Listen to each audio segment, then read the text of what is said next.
Hi there. Hi, everyone. Thanks for coming today. I'm going to ask our panelists to come back in. I'm really happy to have you guys here. It's the middle of the summer, August panel, and we're really pleased to check in with some really interesting companies today on the subject of business growth and the growth mindset. I think we've got a lot of insight that we can share. We've all come through this and learned a lot about our companies, about the way we work and the way we make decisions. We're really lucky to have such a diverse representation of businesses and organizations. And I think we will have the chance to get into a few interesting points and hopefully some great takeaways for those of you who are watching. So I would love to have the panel introduce themselves. We'll do a quick round of that and then we can get into the questions. For the audience, please feel free to send questions in the Q&A box throughout the talk. I will respond to them as they come up, check and see if they've been answered already or add them into the conversation.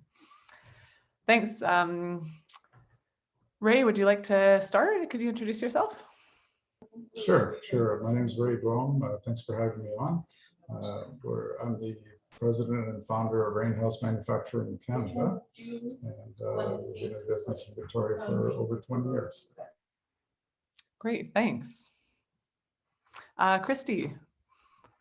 Hello, everybody. My name is Kristy Lowes, and I have the privilege of being the general manager for Uptown Shopping and Business District in Greater Victoria.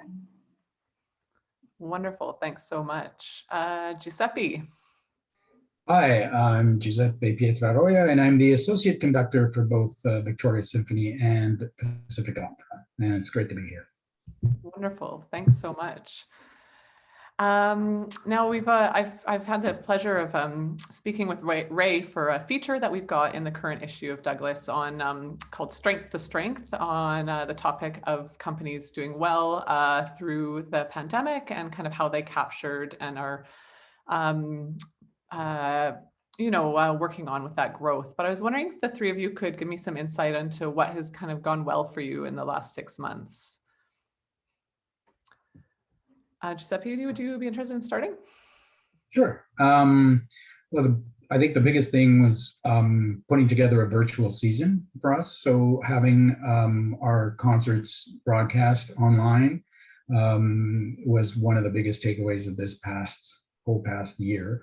And most recently, we've collaborated with Pacific Opera, the Symphony and Pacific Opera, and co-produced an outdoor festival, summer festival, which we've never done before. And that went on at St. Anne's Academy over 2 weekends.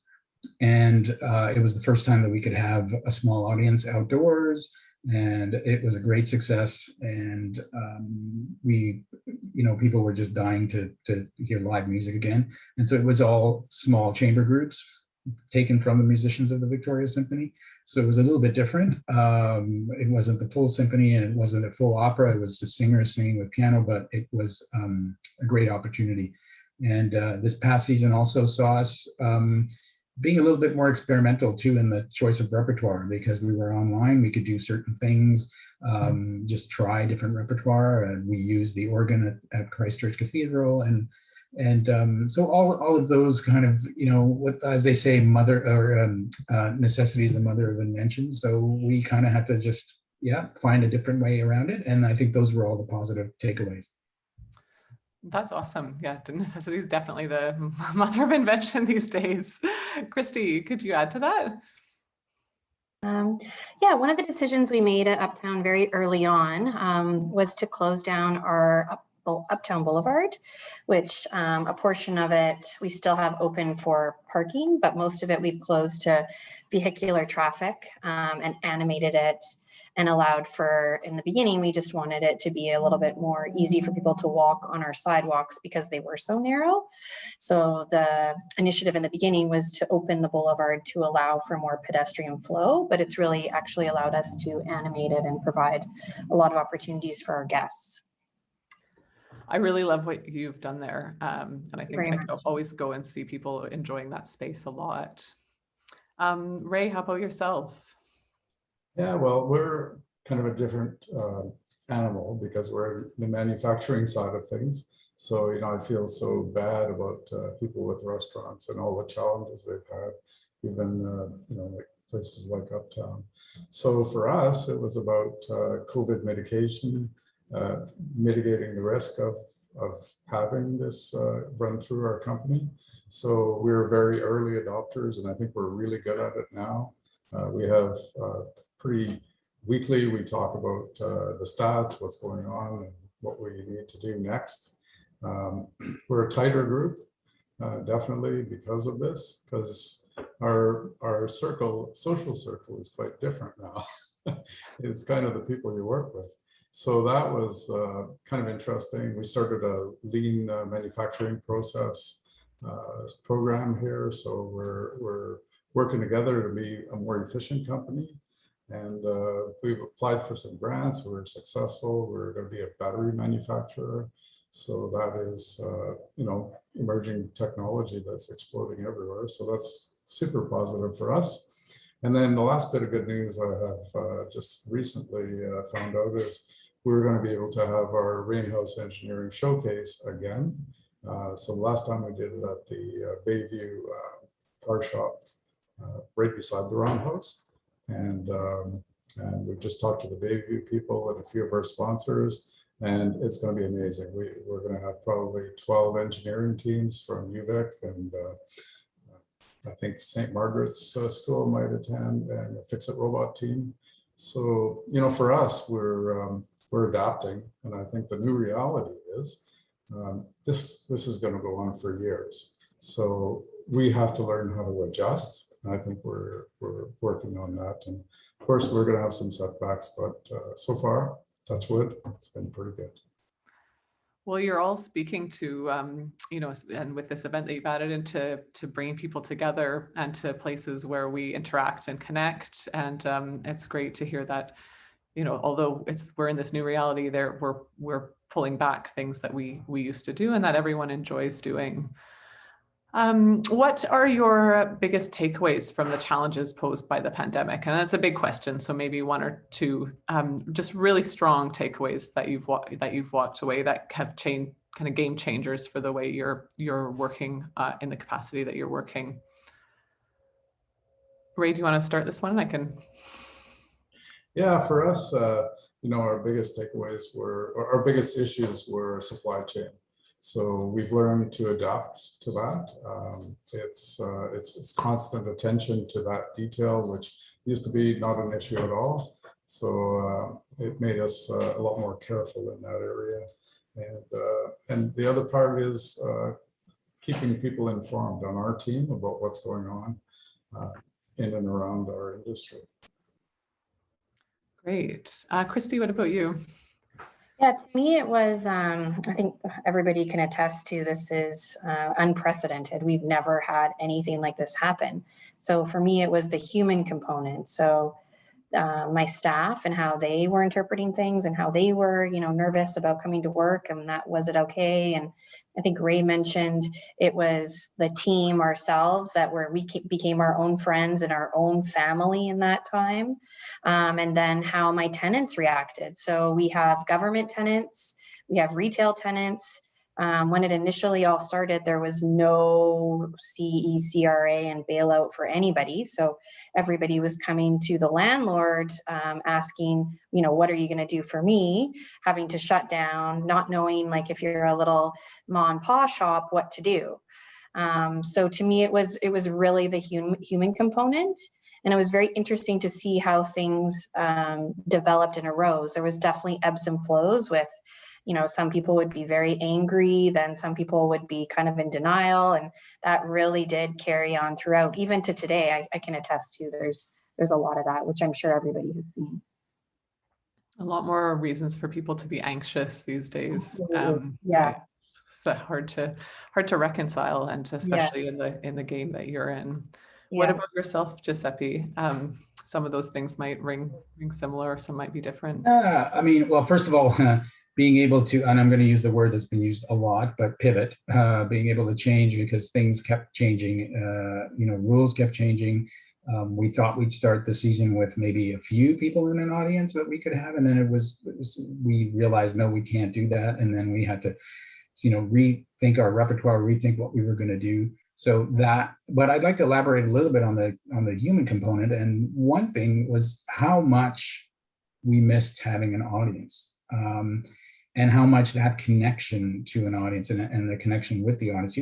As an artist, you feed off of the energy that the audience brings, even in the middle of a concert, knowing that there's an audience back there watching. Just you feed off that, and the musicians themselves. We'd finish a virtual concert, which was recorded, and then it was kind of, we could just stop. There's no applause. There's nothing. It's just sort of, okay, see you tomorrow. And there's no interaction even within the musicians. We were, you go out one door, come in one door, go out the other. There was, because of all the protocols. So we couldn't even hang out, after a concert or after a rehearsal and say, hey, let's, so there's that whole interaction within the orchestra, within the music, with the artist, but also with our audience. Someone recently mentioned how it was nice at this, as I mentioned, this outdoor festival. It was nice to complete the circle because now we felt like we had the performers on stage and the audience, and that becomes, it goes back and forth. And so being able to complete that circle was very nice. And I think that's one of the big things is that we realize how much of that is so important. That human connection. Well, it's super interesting that you've all had this underscore of the team and the people, and how much you value and what the role of those interactions are. Has that changed you as leaders? From the way you deal with your personal team to that wider group of audience. Kristy? I'm very much a people person. So I've always managed that way and always ensured that those human connections and relationships are fostered. I think that would be one thing I would actually attribute to my success. But again, as the Giuseppe used the word pivot, like you really have to be understanding, and you might not have the same view as either your tenant or your employee or your customer, but you have to be able to be listening and receptive, I think, in these times as to what everybody's going through. That's great. Thanks. Ray, do you have anything on that? Sure. Yeah. I think, I'm getting older. I'm 64, and things like pandemics make you think about what could happen next. So we have a good succession plan. I got two partners in the company working really well. So what's happening with me is I'm delegating more, releasing control, and the people we have here are an incredible team, and it's really nice to be able to see that grow. So I try not to work in the business, just work on it.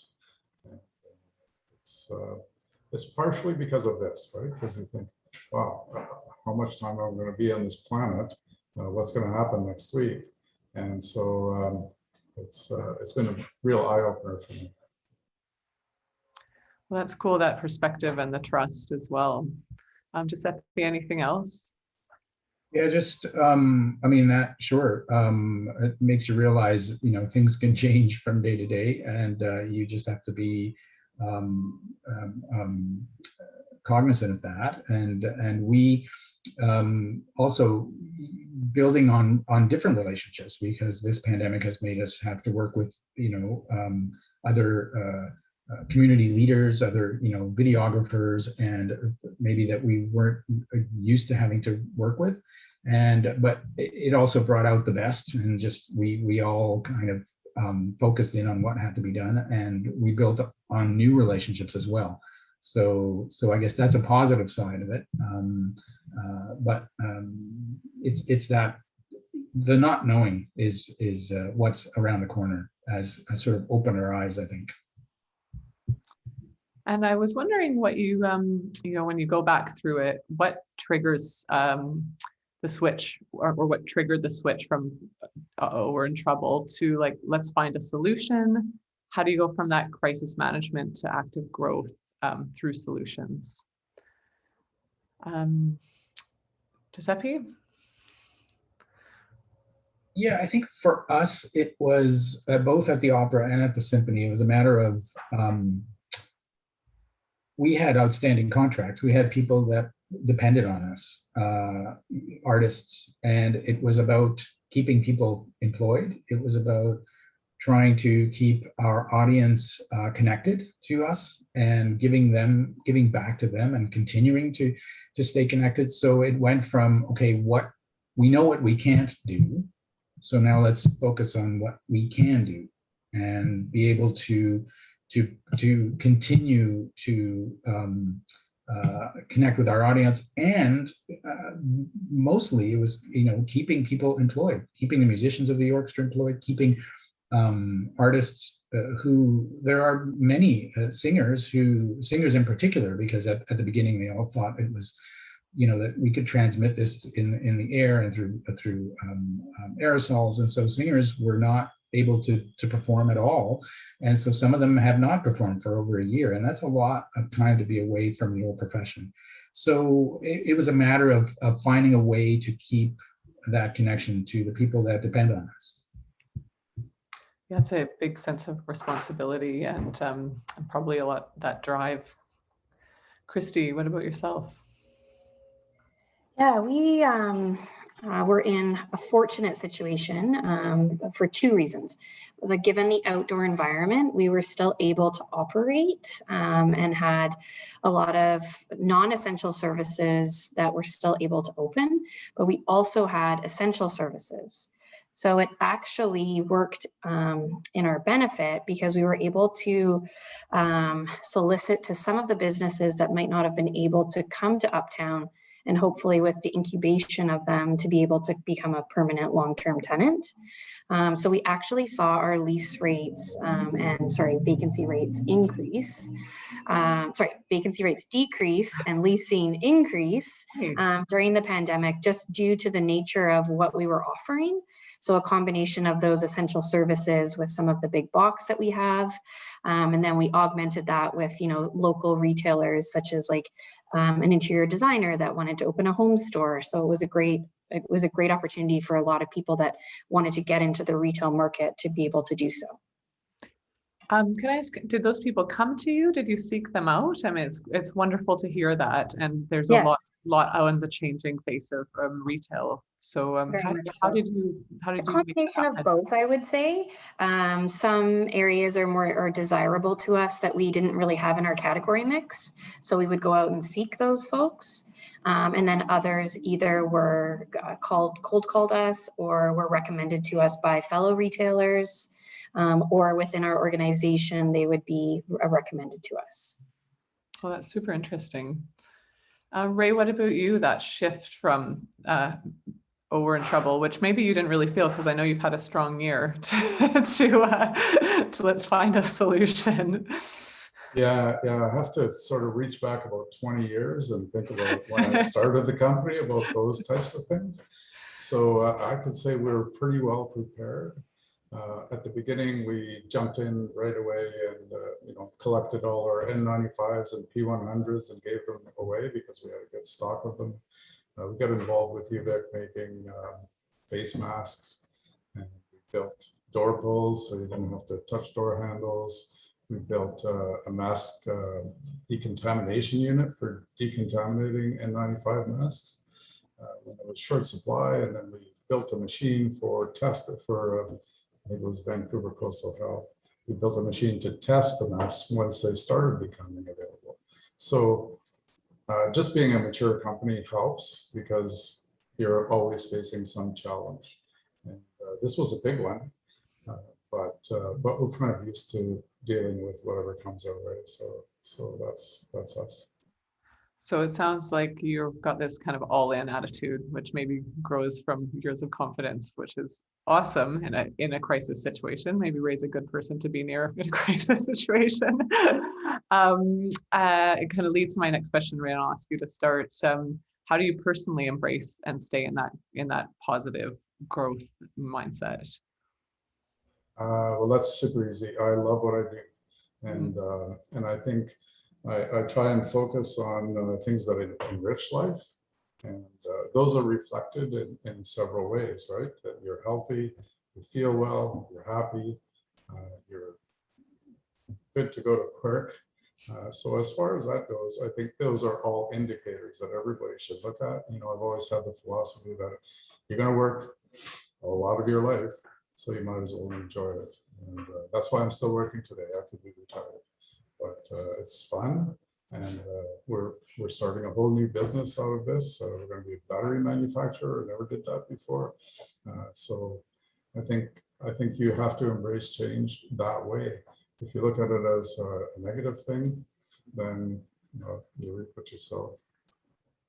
You seem like you really get energy from innovation, and I know from previous conversations from collaboration as well.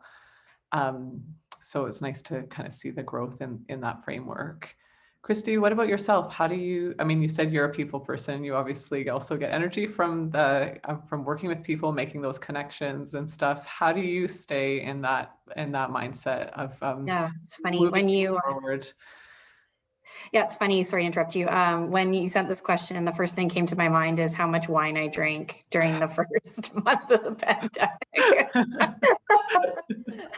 But then kind of to speak to all of the panelists' point, I think that I had a group of people that were relying on me, and to both Giuseppe and Ray's point, we wanted to keep our people employed. So we were trying to, add to people's job descriptions, get them to do more.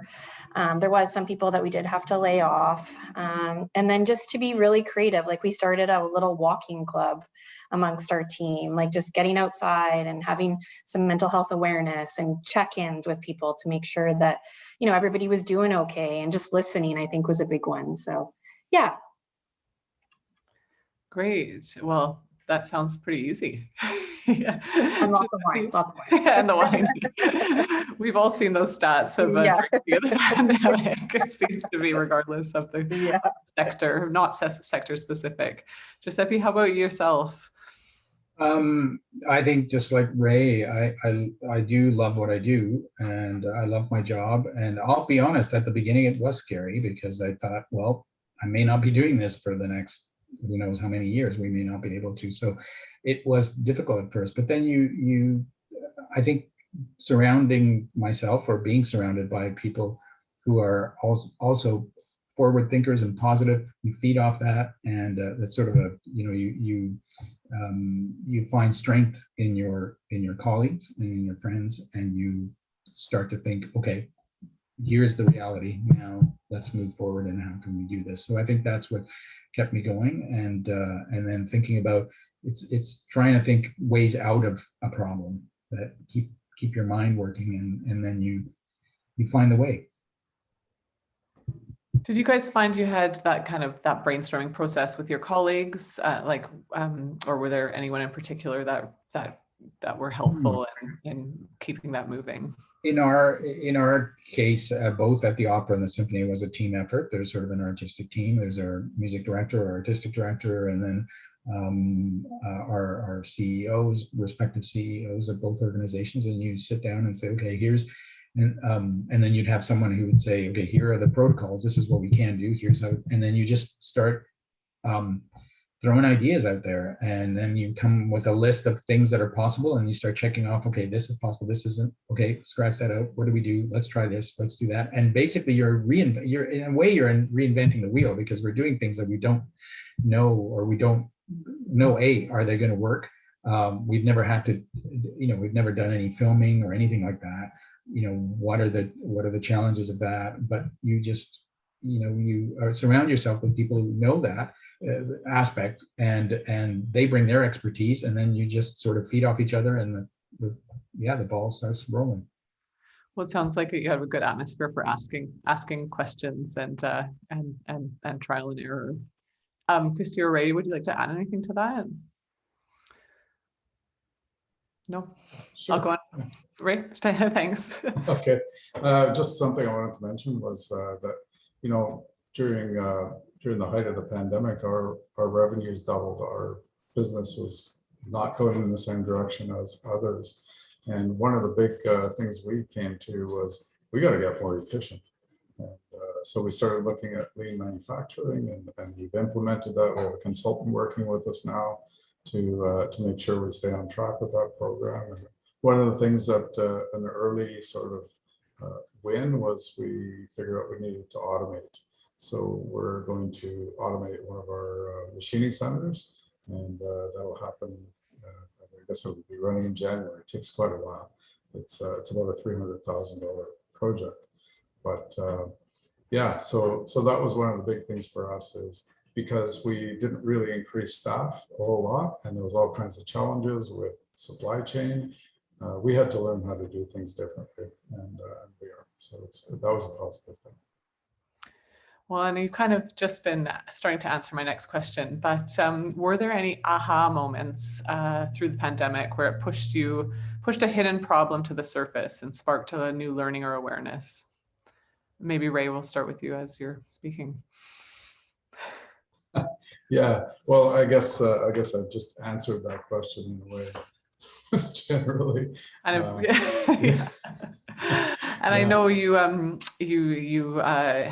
done also, which I found really interesting and talked about in the article, but you've pushed yourself into a little bit of a grant writing and that research positioning. Maybe you could speak a little bit to how you realized that was an interesting new way forward for you in terms of collaborative opportunities. Yeah, it's basically my job these days is looking for grants. We've been successful with the battery manufacturing grant. That was the provincial government, the supply chain resiliency grant. Very good for us. We've also leveraged the youth employment program to hire people. So, and some of the things that have happened, you know, we can't go to conferences anymore. So what do? We have money to spend on that. So now we have a marketing person, and she works here and uses social media and the internet and other ways, right? Zoom meetings are a fantastic way to communicate now. I think everybody's getting pretty familiar with all that. Yeah, it certainly has shifted our efficiency in some of those things that used to take a long time. Giuseppe, how about yourself? Any kind of aha moments for places where you maybe didn't realize there was a problem even before? Yeah, well, I guess this would be, I have two things. First of all of our concerts were offered free of charge at the Symphony. They were put online and they were just offered. And same with the opera. And I think for me, an aha moment, and I think also for the organizations, was the support of our donors and subscribers, and how they stepped up and continued supporting the Symphony, and in many cases even increased their support to the Symphony and the opera because of what we were offering. So that was just, it was great to see how the community really supported us and continued to support us even at this time. The other thing that we realized was that school teachers were using our videos, the Symphony's videos, in their classrooms, and use them as tools. And so we often do education concerts live at the UVic auditorium. In February, we bus schools in, and they come in, and each of these concerts have themes, and we provide the teachers with teachers guides so that the kids are prepared.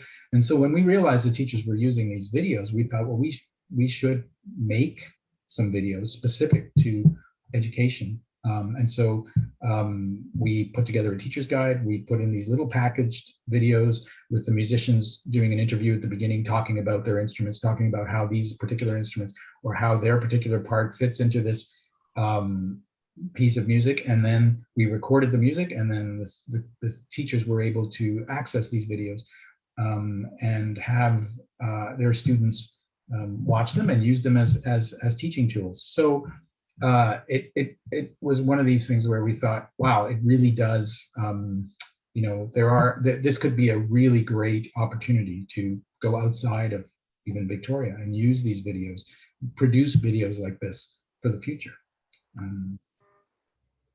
I mean, like you said, when you had those conversations with your team in the beginning, we haven't never had the video equipment. We haven't been filming things.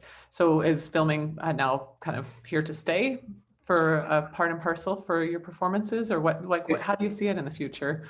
I think there will be a component of virtual concerts, and online presence, I think is going to be here to stay in some fashion and in some mode. It might not be that we will record all our concerts, but I think it will. It gives us an opportunity to reach out to more, to a larger audience. And I think because we now have gone through it and we can, you know, we have a little more experience in it, I think we will be able to use that technology a little more. So I think it is here to stay.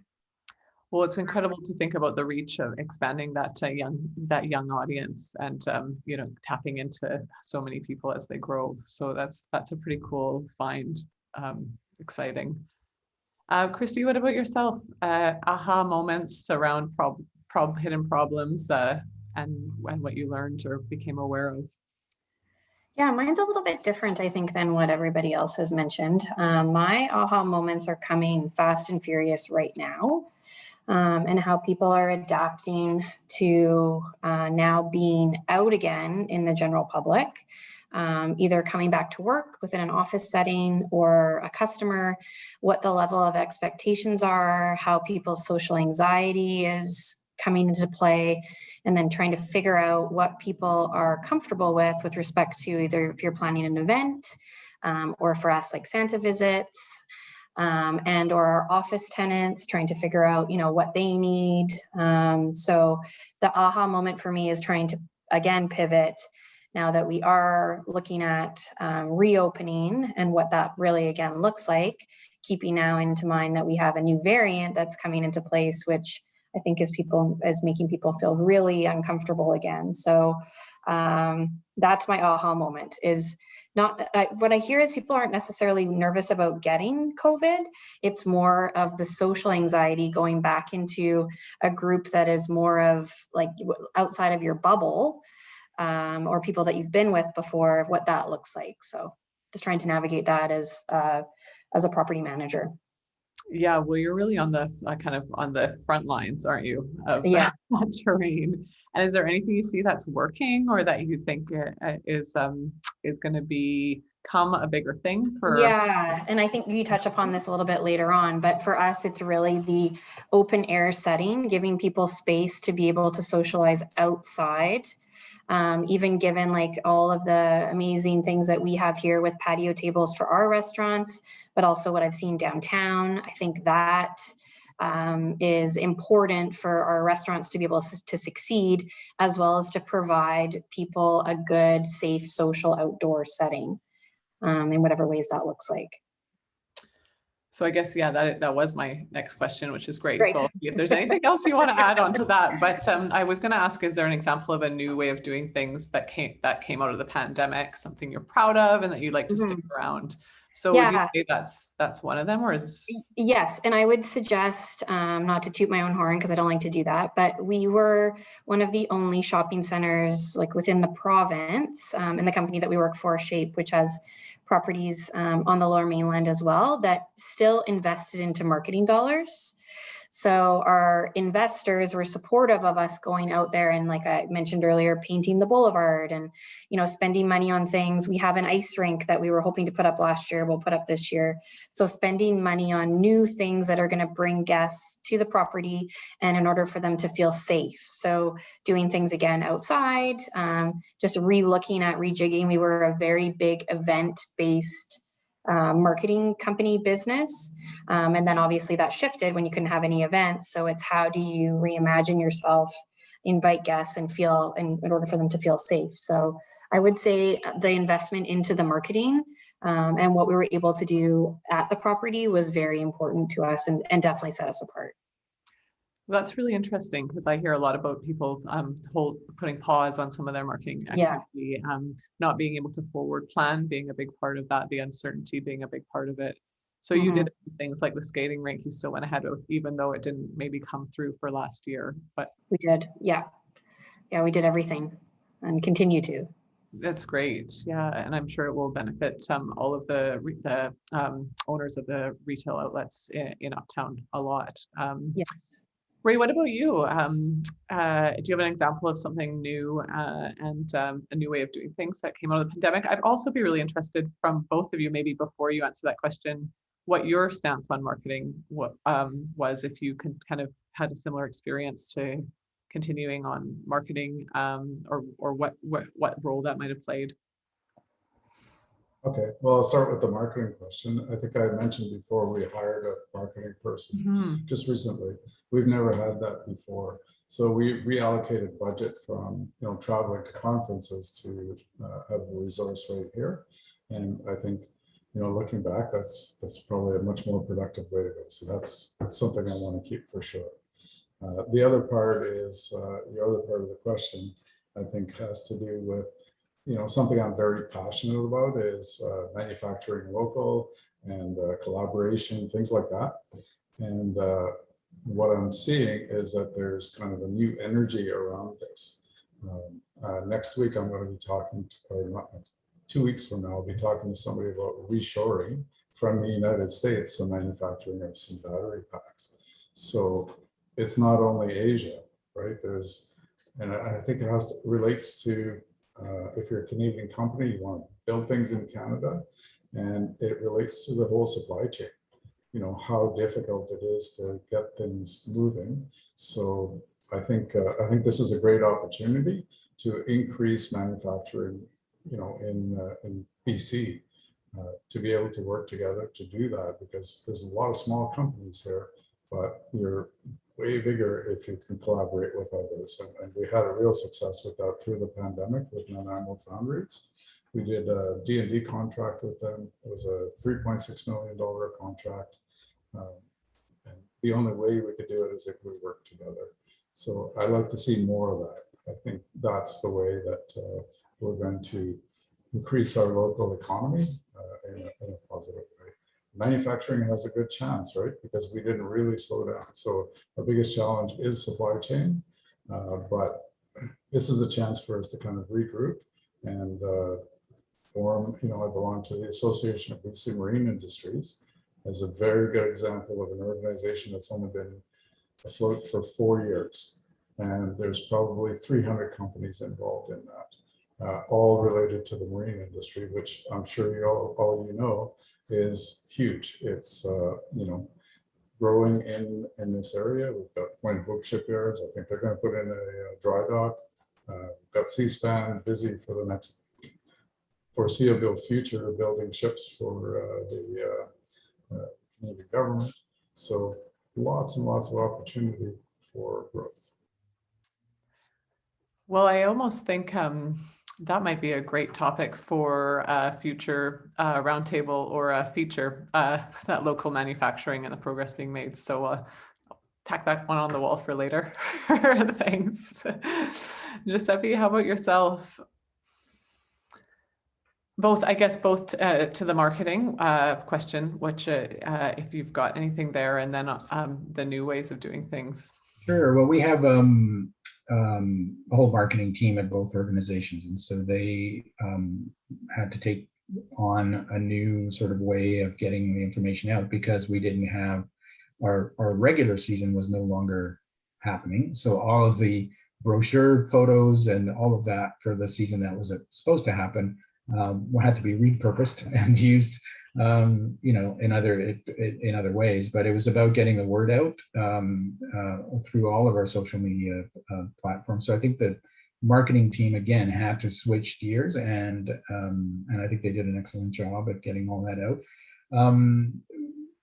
The one thing also we had, we were very fortunate at the Symphony and at the Opera that Czech TV picked up some of our concerts, and so that helped broaden our audience base, and hopefully that'll continue.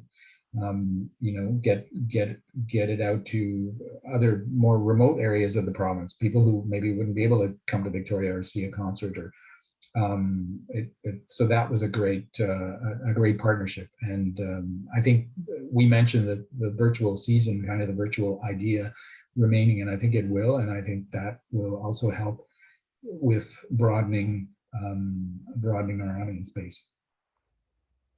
Great. For all of you, what are the most important factors to support growth in your sector moving forward? Maybe Giuseppe, you could start. All right. Right now, I think the biggest challenge and growth is going to be, will people come back to concerts, and how willing will they be, and how, we've been doing some market research on that, and most people are dying to come back to concerts, but we don't know how that's going to all play out, and it could be a while before we see full houses again. Some may not want to be in a outdoors is one thing, but being in a theater might be something else, and we have to respect that. And I think that's why the online presence will be important. And I think that's those are going to be the big factors, is whether we can come back to regular, or we say regular concerts with audience members coming back as they did. Some may decide that it's not the right time yet, and so that's I think going to be a challenge. Have you been watching around the world as other similar organizations come back and what they do? Have you picked up anything of interest? It's interesting that Europe seems to be coming back in many ways to full audience concerts, and they sort of were on and off through the pandemic as well. They it seemed like they weren't as strict in certain sectors or in certain countries. They had audiences throughout the pandemic or at some point in smaller groups. Their orchestras still seem to be working distance, but still working on stage and live. So it's I don't know. It'll be difficult. I think it's very different, and it depends on society and how everything in. I don't know if we can compare to outside of your own community. In other words, and how things, especially. We were very lucky here that we even were able to do what we did. Even in certain parts of the country, some orchestras weren't able to meet as a group and had to do everything online in small groups. So we've been very fortunate, and I think given what we've seen, and as I said in our market research, I think there is a willingness to come back to live concerts from our audience, but I think it remains to be seen. I think all these variants, in particular now the Delta variant, and this talk of fourth wave might, it might sway some people. But it's that I think is going to be the next. It's how do we restart properly and make people feel safe and then grow from there.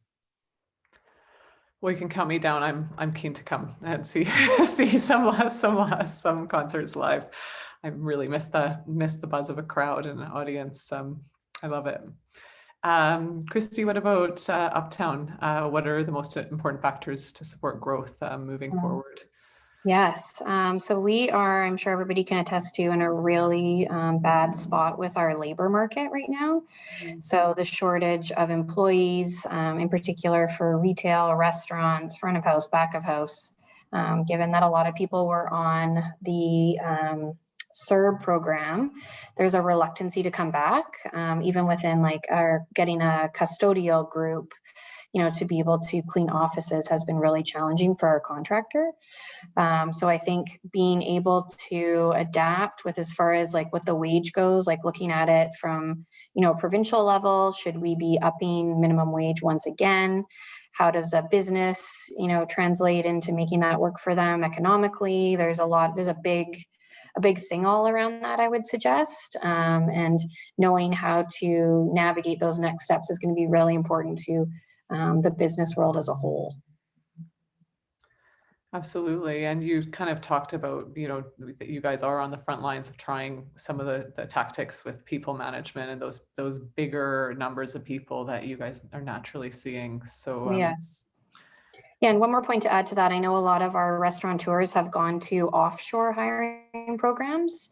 So there's companies out there that will, you can use to be able to get foreign workers and incubate them into a program within a business. And then they provide you support along the way, as well as the employee. So there's a lot of unique opportunities, I think, that are out there if you're willing to explore what those are. And I guess that's for you, the Uptown, the organization, but do you see that same problem, your tenants facing those same problems? Yes, that would for sure be our tenants. Yeah, okay, sorry. Yeah, no problem. And we too have had, trouble. We're currently hiring for a marketing position, and there's just so much competition out there, given that we are on an island and that we are, in a labor shortage.